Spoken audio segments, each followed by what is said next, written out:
Just had a guy, customer if you will, drop off a Kawasaki Prairie. It's a 400 automatic. Says it didn't shift. Well, it's in neutral right now. Engine's off. Shifts into gear there. Shifts into gear there. Shifts into reverse just fine also.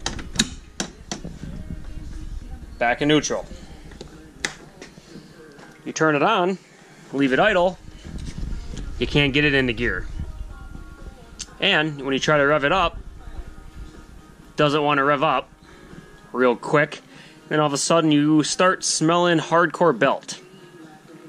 So, you think she might be in the old CVT, so that's what we're going to look into now.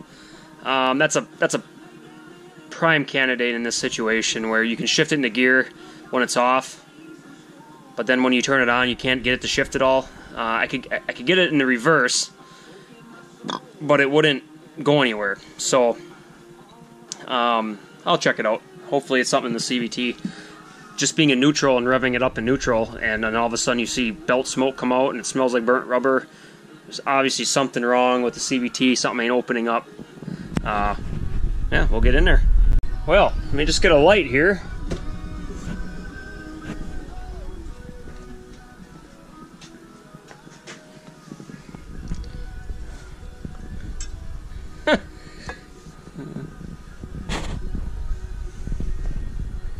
Belt is shredded.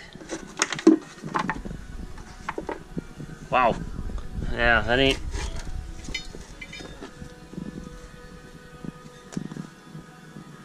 Huh. Yeah, that might explain why. Might explain why it is not engaging properly. So, the first order of business is to get a belt. And we'll see if that fixes the problem. And then we'll go from there. Guy shredded a belt, got stuck in there, so I'm dismantling it. So I can get the belt out.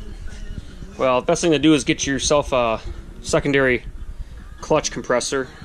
Make yourself one. It only takes 15-20 minutes. I ended up buying that one for like 50 bucks. Big waste of money, but anyway. This is the cover that goes on top. Not spring loaded. So them bolts all in the perimeter, not a problem. In here is where the spring loaded part is, where you need that. And there's these little snap rings. You can see them right here.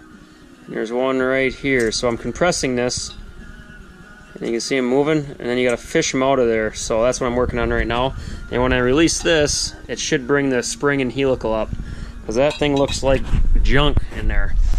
That's what them two halves look like. They're just little half moons. A couple of 90-degree picks.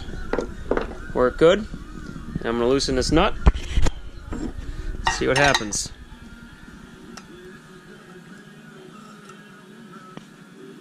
Nothing. I gotta figure that out now. Hang on here. This clutch is bad, so hopefully it's not sticking. The helix is so wore. I don't know if you can see in there. It's not even catching. The helix is not even catching the sheave. Because as you... I'm going to put this camera down. Hopefully you can see. As this moves, it's supposed to... See that? It's supposed to turn. Yeah, it doesn't. It's so wore. It's both pieces, which means the whole secondary is junk. So the guy needs a whole secondary clutch. Yeah, really the only bad thing, or only good thing with this secondary is maybe the cover and the spring. So, as you can see here, you can definitely see the wear. That's incredible. That is incredible.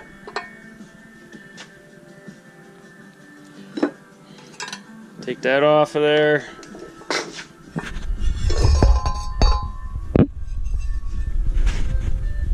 Look at that. They're sheared right off.